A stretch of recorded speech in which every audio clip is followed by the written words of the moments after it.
नमस्कार। आज हम बात करने वाले हैं एक बहुत ही कॉमन डेंटल प्रॉब्लम के बारे में, अक्ल दाढ़। एक ऐसा सवाल जो कई लोगों को परेशान करता है। तो चलिए आज इसके पीछे का सच जानते हैं। तो सवाल ये है कि क्या मुझे अपनी अक्ल दाढ़ निकलवानी चाहिए? हजारों लाखों लोग, खासकर 17 से 30 साल की उम्र वाले, ये सवाल खुद से पूछते हैं। और इस सवाल के साथ ना एक डर भी जुड़ा होता है। पर क्या हर अक्ल दाढ़ को निकलवाना ही पड़ता है? क्या यही एक रास्ता है? अच्छा, रिसर्च की माने तो करीब 60 से 70% जो इम्पैक्टेड विजडम टीथ होते हैं, मतलब वो दाढ़ें जो जबड़े में ही फंसी रह जाती हैं, वो आगे जाकर कोई ना कोई दिक्कत दे सकती हैं।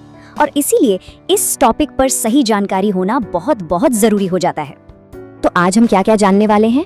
सबसे पहले ये अक्ल दाढ़ का सवाल आखिर है क्या, फिर इसे निकलवाने के कारण क्या होते हैं, प्रक्रिया में असल में होता क्या है, उम्र, जगह और लागत का क्या रोल है, और आखिर में एक्सपर्ट्स का फाइनल वर्डिक्ट क्या है। चलिए शुरू करते हैं पहले सवाल से कि ये अक्ल दाढ़ जिसके बारे में इतनी बातें होती हैं, आखिर है क्या चीज? तो देखिए, ये हमारे मुंह में आने वाला ना, समझ लीजिए, सबसे आखिरी मेहमान है। और इसका नाम भले ही अक्ल दाढ़ हो, लेकिन अक्ल से ज्यादा इसके साथ दर्द जुड़ा होता है ना? पर इसका मतलब ये बिल्कुल नहीं है कि हर किसी को इसे निकलवाना ही पड़े। तो फिर वो कौन सी वजह है, मतलब वो कौन से पक्के मेडिकल कारण हैं जब एक डेंटिस्ट कहता है कि हाँ, अब इसे निकलवाना ही पड़ेगा? तो देखिए, मोटे तौर पर 6 वजह हो सकती हैं। एक तो ये कि दांत जबड़े में ही फंस गया हो, मतलब इम्पैक्टेड हो, या फिर उस जगह पर लगातार दर्द या सूजन बनी रहे। एक कंडीशन होती है पेरिकोरोनाइटिस, जिसमें बार बार इन्फेक्शन होता है। कभी कभी ये बगल वाले दांत को सड़ाने लगता है या फिर दांतों को टेढ़ा-मेढ़ा कर सकता है। और कुछ मामलों में इसके पास सिस्ट या ट्यूमर भी बन सकते हैं। पर एक बात याद रखनी है, सिर्फ दर्द होना ही काफी नहीं है। सही डायग्नोसिस, सही जांच सबसे जरूरी है। और इसी बात पर जोर देती हैं डॉक्टर अंजलि मेहता। वो कहती हैं कि भारतीय लोगों के जबड़े की बनावट थोड़ी छोटी होती है, जिस वजह से ज्यादातर अक्ल दाढ़ें टेढ़ी मेढ़ी निकलती हैं। मतलब एक्सरे या ओपीजी स्कैन के बिना कोई भी फैसला लेना एक तरह से अंधेरे में तीर चलाने जैसा है। ये तो करवाना ही पड़ेगा। अच्छा, अब आते हैं सबसे बड़े सवाल पर और सबसे बड़े डर पर, दर्द का डर। चलिए समझते हैं कि इस प्रोसीजर में असल में होता क्या है, ताकि ये डर थोड़ा कम हो। तो देखिए, दांत निकालने के 2 मेन तरीके होते हैं। एक होता है सिंपल एक्सट्रैक्शन, जो सीधे सादे बाहर निकले हुए दांतों के लिए है। दूसरा है सर्जिकल एक्सट्रैक्शन। ये उन दांतों के लिए है जो फंसे हुए हैं या टूटे हुए हैं। इसमें शायद मसूड़े में छोटा सा कट लगाना पड़े, लेकिन घबराने की बात नहीं है।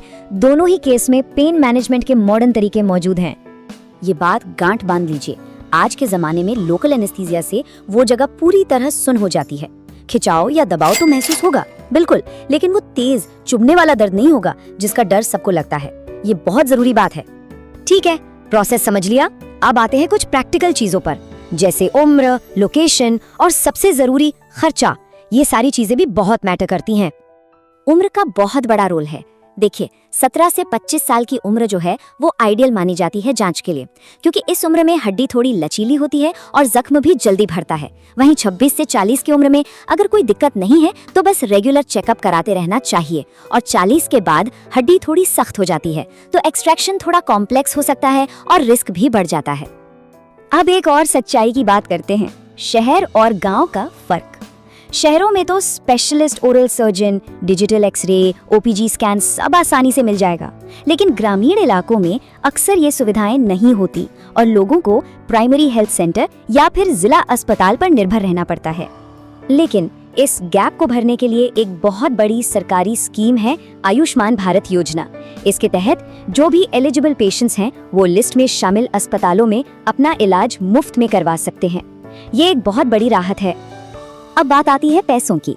तो यहाँ एक अंदाजा दिया गया है। सिंपल एक्सट्रैक्शन 800 से 1500 तक में हो सकता है, जबकि सर्जिकल मतलब फंसे हुए दांत का खर्चा 3000 से 7000 तक जा सकता है। लेकिन सरकारी अस्पतालों में ये या तो मुफ्त है या बहुत ही कम पैसों में हो जाता है। एक और अच्छा ऑप्शन है प्राइवेट डेंटल कॉलेज, जहाँ इलाज सुरक्षित भी है और किफायती भी। तो इतनी सारी बातें समझने के बाद आखिर में एक्सपर्ट्स क्या कहते हैं, उनका फाइनल वर्डिक्ट क्या है, चलिए जानते हैं। एम्स दिल्ली के डॉक्टर निशांत राठौर की ये बात बहुत बहुत जरूरी है। वो कहते हैं कि आज कंजर्वेटिव डेंटिस्ट्री की वैल्यू बढ़ रही है। मतलब अगर दांत में दर्द नहीं है तो इसका ये मतलब नहीं कि उसे निकालना ही पड़ेगा। हर केस अलग होता है। वो जमाना गया जब हर अक्ल दाढ़ को दुश्मन समझकर निकाल दिया जाता था।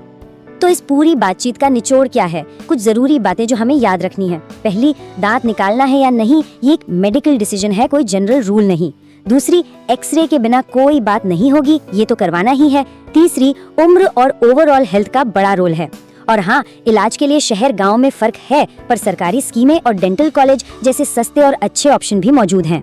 तो आखिरी सवाल ये है, क्या हम अपने दांतों के स्वास्थ्य को लेकर बस इंतजार करते रहेंगे कि कब कोई प्रॉब्लम हो, या फिर एक प्रोएक्टिव चॉइस लेंगे?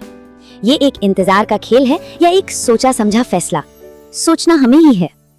और हाँ, दांतों से जुड़ी ऐसी ही जरूरी जानकारी के लिए हमारे ओजोडेंट लेबोरेटरी चैनल को सब्सक्राइब करना मत भूलिएगा। अगर आपको ये जानकारी काम की लगी हो तो इसे लाइक करें और अपने दोस्तों और परिवार के साथ जरूर शेयर करें। अगर आपके कोई सवाल हैं या कोई सुझाव है तो हमें कमेंट्स में बताइए। देखने के लिए बहुत बहुत धन्यवाद। ओजोडेंट लेबोरेटरी, आपकी मुस्कान हमारी जिम्मेदारी।